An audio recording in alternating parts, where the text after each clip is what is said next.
In the digital age, pageantry and drag performances are no longer confined to the stage.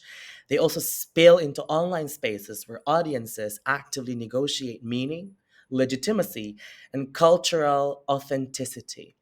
In the Philippines, where beauty pageants and drag performances are prominent cultural practices, the use of Hispanic Catholic imagery has sparked heated debates on social media. These digital conversations reveal how colonial legacies remain deeply contested and how Filipinos employ the digital public sphere to reframe their collective identity. Good morning, good afternoon, good evening, wherever in the world you are right now.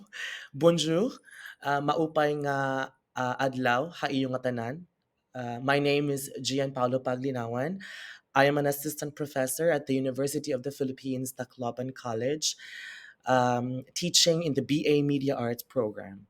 Today, I will present to you my paper titled Category is Colonialism Extravaganza, Hispanic Catholic Imagery in Philippine Pageantry and the Digital Public Sphere, presented at the 10th International Conference on Communication and Media Studies at the Université Paris 1, Pantheon Sorbonne, Paris, France.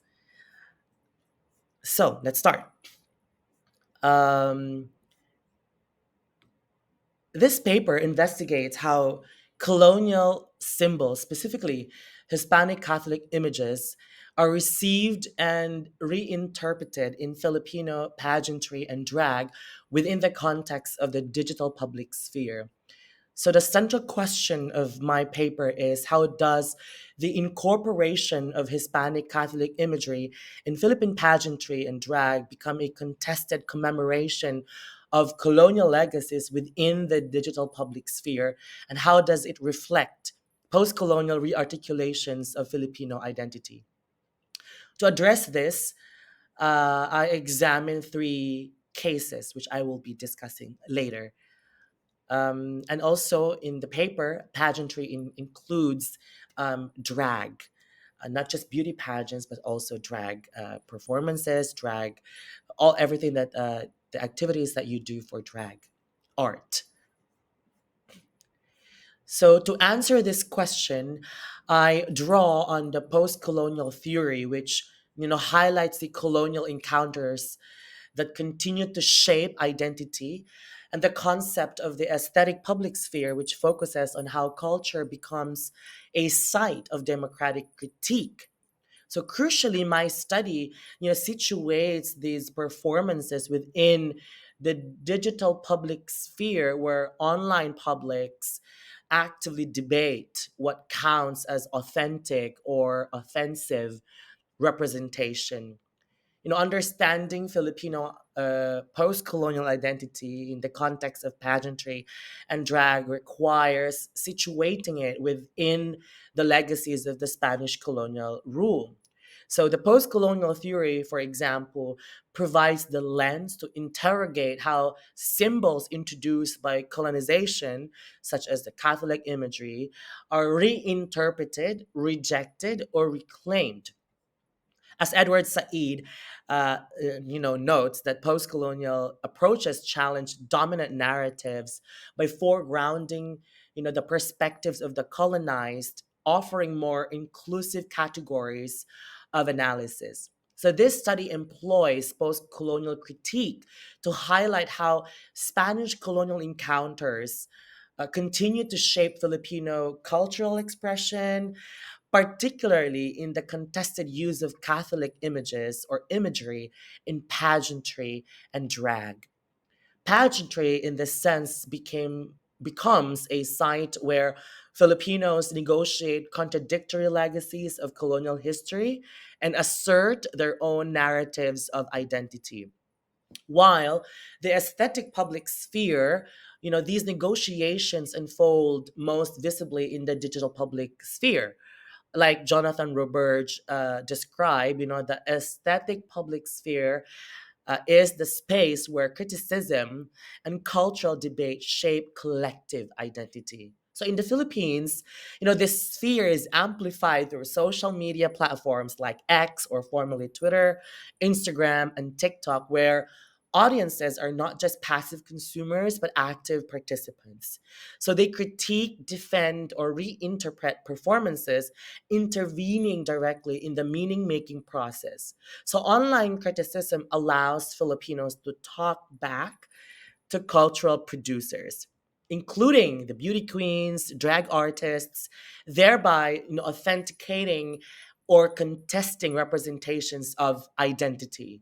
So, by examining this digital discourse around pageantry, um, we will be able to assess and evaluate how Filipinos identify in in today's digital age.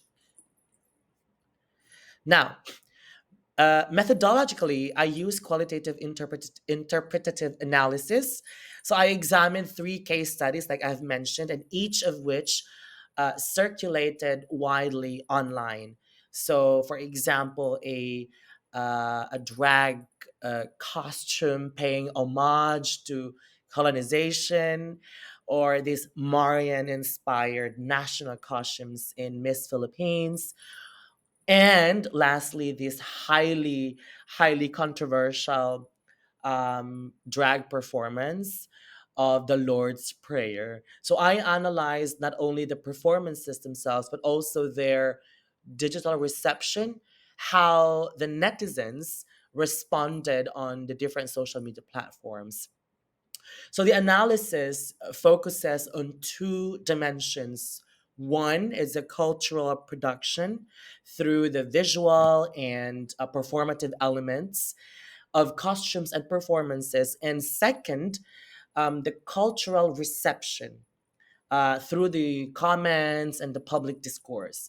So while the digital reactions cannot fully represent all Filipino perspectives, of course, they provide valuable insight into how participatory publics interpret and contest cultural symbols in real time. Now, let's go to our very first case study, the homage and tribute to colonization.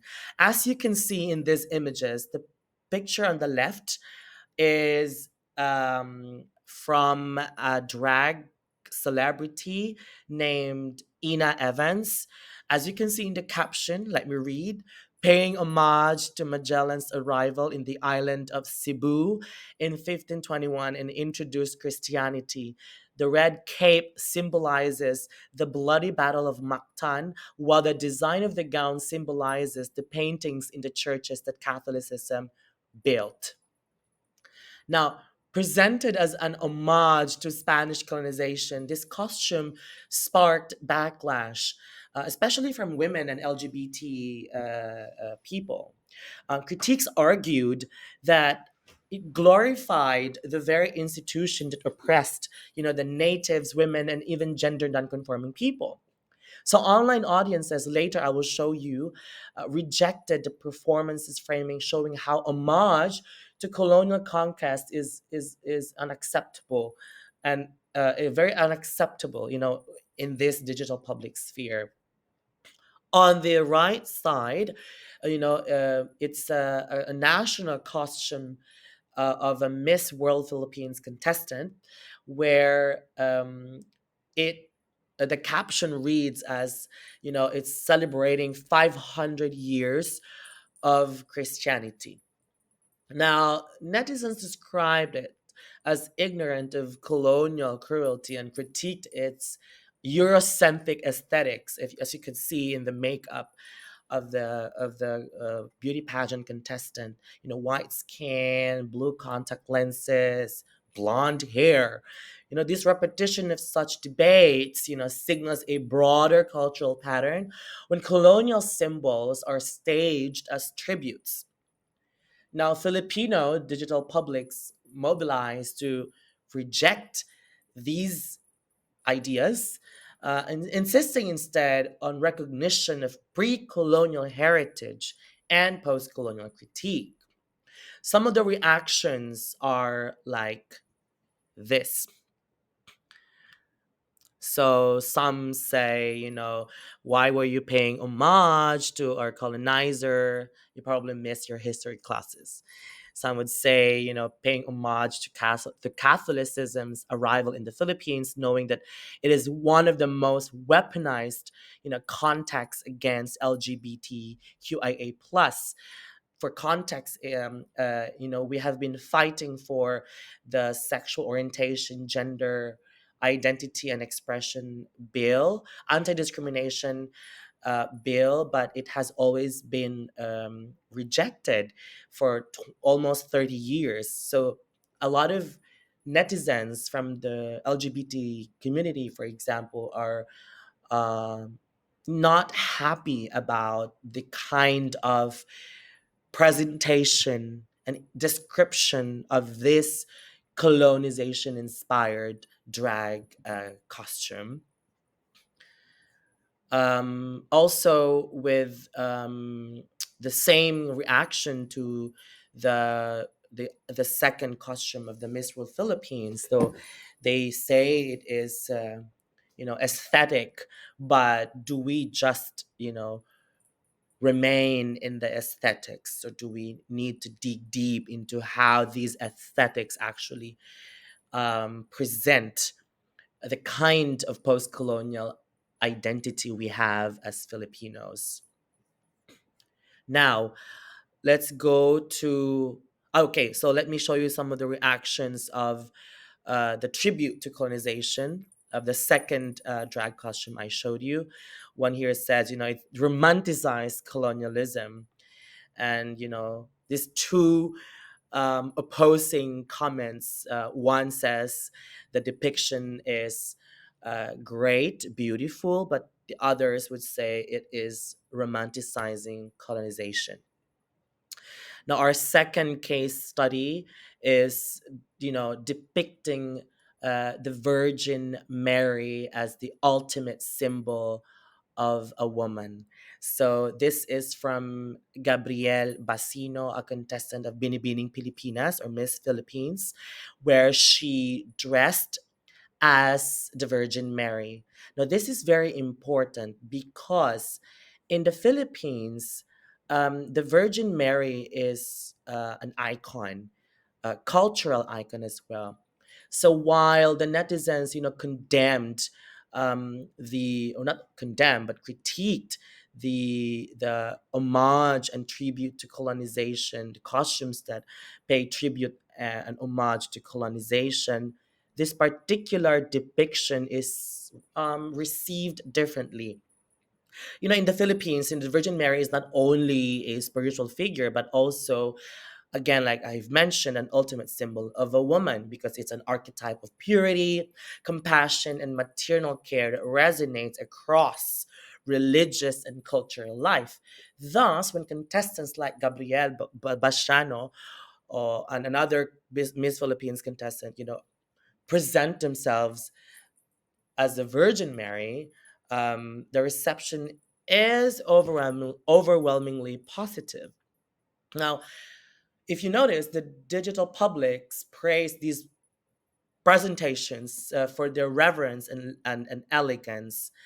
You know, they use words like magayon, which in Bicol language means beautiful, channeling, because the second one I will show you later showed their or channeled her region's patron saint.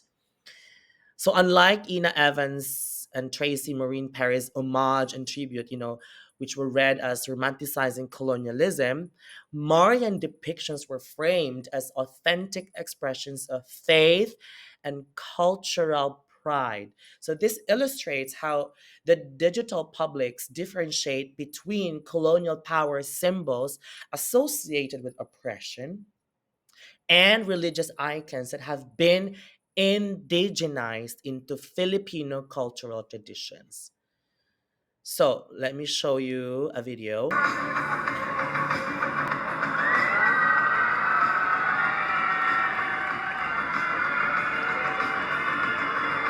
That's Gabrielle. in her national costume Program is ready presentation now as on the Virgin beginning Mary. 28. Colonial for shuttle.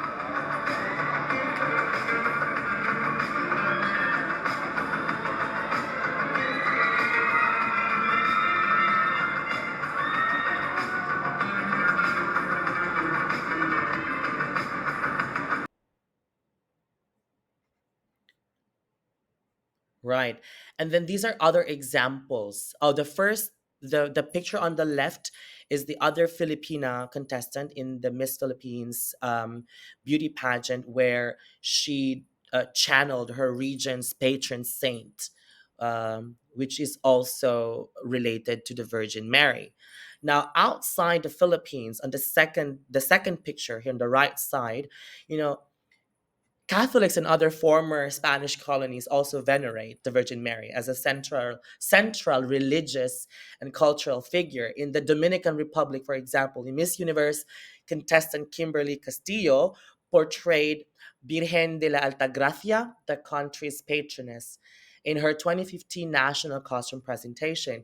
Now, while Castillo defended the performance as an homage to her hometown's religious traditions, like our Filipino candidates, um, critics deemed the portrayal kind of disrespectful, arguing that it trivialized a sacred icon by staging it within a beauty competition. Now, the controversy highlights that Marian representations, though shared across former Spanish colonies, Philippines, Dominican Republic, are culturally specific.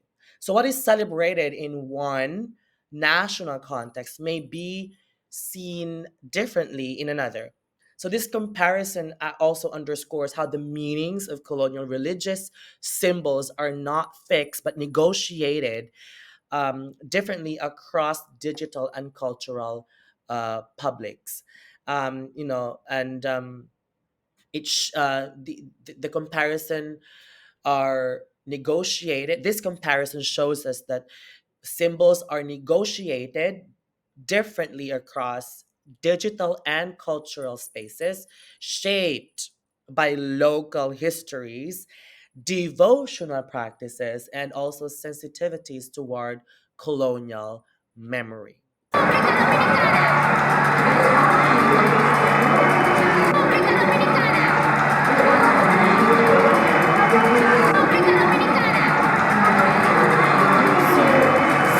these presentation depictions, and the reactions are mostly positive for the Marian depictions in the Philippines. Super artistic, I would say very beautiful. Ganda means pretty. And some say she really does look like the Virgin Mary. Some says they're emotional, although some also say, diri maupay, which means it's not beautiful enough, the language where the contestant is from. Um, and also this one by Kia Moreno, Magayon means beautiful as well. So even one comment says very immaculate.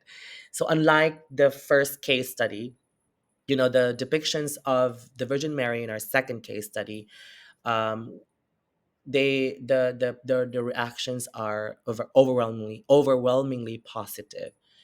So the digital reception also this type of positive digital reception also highlights that some colonial symbols can be re-articulated with respect and can be embraced as authentically Filipino. Now, the very third case study is controversial performance of a drag artist of the Lord's Prayer. In Tagalog, we say Amanapi. So it is actually the performance in Amanapi in the Tagalog version.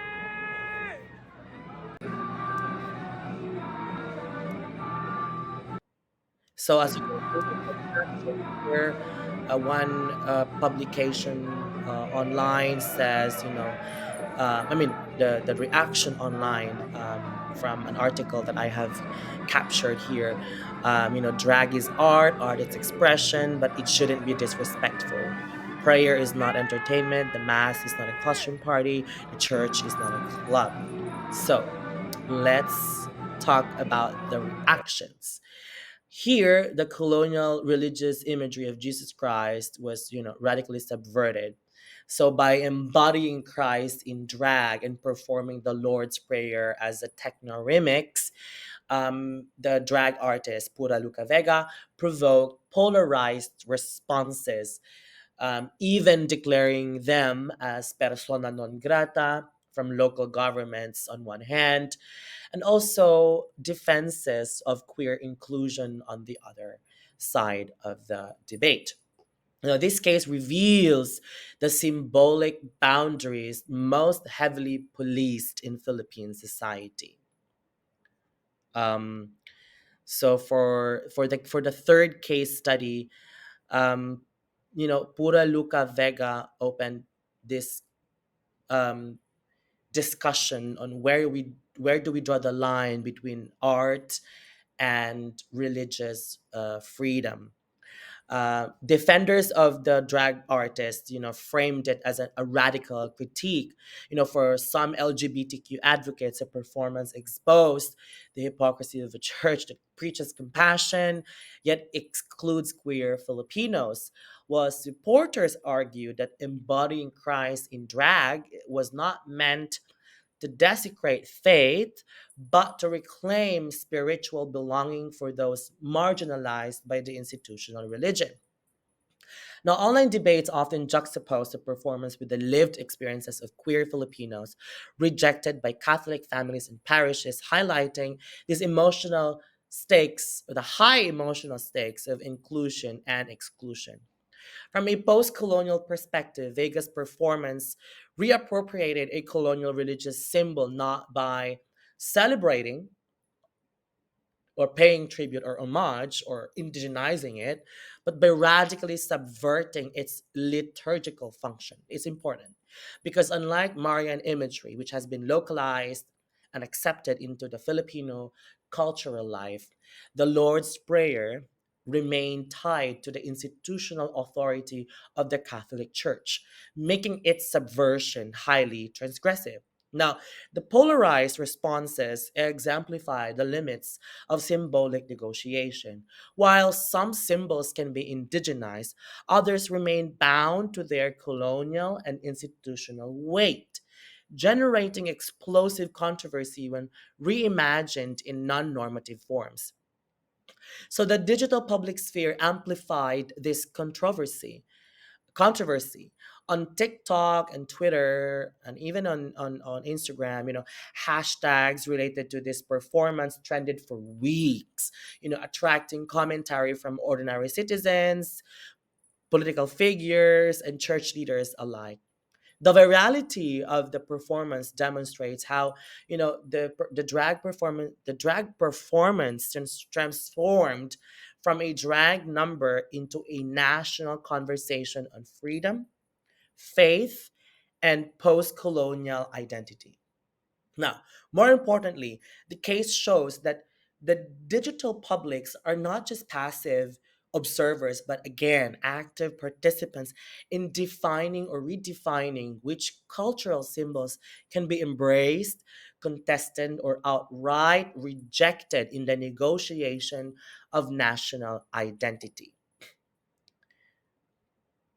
So, for example, the homage and tribute of Ina Evans and Tracy Maureen Perez, by framing it as homage and tribute to colonization, they reinscribed the colonizer's gaze and evoked historical traumas of conquest, gendered violence, and religious persecution.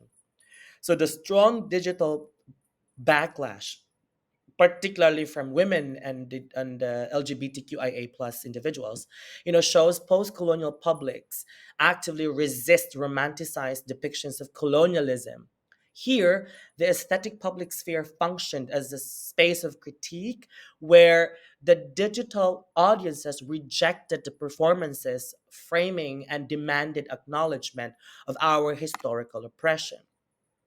While indigenization of the Marian, of Mary, of the Virgin Mary.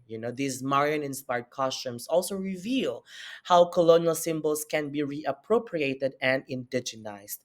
So, representations of the Virgin Mary in national pageant costumes were celebrated as reverent and culturally authentic because it aligns with the country's long-standing practices of Marian devotion, right? So, unlike symbols of Spanish conquest, Marian imagery resonates as both spiritual and cultural, reflecting how colonial imports can be absorbed into local traditions and embraced as parts of national identity. So the digital publics validated these performances, illustrating that not all colonial legacies are rejected. Some can be rearticulated into acceptable, even cherished cultural forms. Lastly, the radical subversion, polarizing the digital publics. Pura Lucas' Amin performance illustrates the disruptive potential of drag to radically subvert religious authority. Oh, sorry, the slide. Um, because from a post-colonial perspective, unlike Marian devotion, which employs cultural legitimacy, the Lord's Prayer is tightly bound to religious or ecclesiastical authority, making its interpretation very controversial. Now, the reactions ranging from legal sanctions and accusations of blasphemy to defenses of queer inclusion, it underscore the symbolic boundaries that remain heavily policed in Filipino society. So, taken together, the broader implication is that colonial symbols are not fixed relics of the past, but they are living texts whose meanings are constantly renegotiated. Now, social media allows Filipinos to talk back of their collective identity, and pageantry and drag therefore become powerful sites of cultural production and democratic aesthetic in the digital age. So, taken together, these cases show a spectrum of post colonial negotiations, homage being rejected, indigenization embraced, and radical subversion polarized. All of these demonstrate that cultural symbols are not static relics of colonial history, but living texts that whose meanings are always contested in participatory digital publics. Now, post-colonial theory helps explain why these debates center on colonial legacies, while the aesthetic public sphere framework reveals how the digital audiences actively shape which representations are legitimized, contested, or condemned. So, in conclusion, the colonial legacies in the Philippines are not simply inherited, they are actively negotiated. So, through our digital publics, the Filipinos co create their post colonial identity, deciding, which colonial symbols can be embraced, can be rejected, and can remain sites of conflict. This connects directly to our conference theme. It is through the digital public sphere that the democratic aesthetics become the digital culture. So Ina Evans' gala costume reveals the limits of romanticizing colonization as digital public swiftly condemned attempt to reframe the Spanish conquest as celebration. Marian inspired costumes affirmed Filipino religiosity and femininity, reflecting how certain colonial imports can be indigenized into authentic cultural practices. And Pura Luca Vega's drag performance of the Lord's Prayer demonstrates this disruptive edge of drag as political art. By radically subverting this liturgical prayer, forcing Filipinos to confront the tensions between faith, freedom of expression, and LGBTQ conclusion. Thank you, everyone, for your listening, for paying attention, and I really appreciate your feedback for this particular paper I have here presented. So, merci beaucoup. And damo nga salamat. Again, my name is John Paulo Paglinawan. I'm from the Philippines. And the picture there was me in drag while I was performing a drag performance during my Erasmus Mundus Masters in the Czech Republic. Anyway, thank you so much and have a fruitful conference experience in Paris. Too sad that we weren't able to fly, but hopefully we will see each other in the next conferences on the international conferences on media and communication studies. So, merci beaucoup. Bye bye.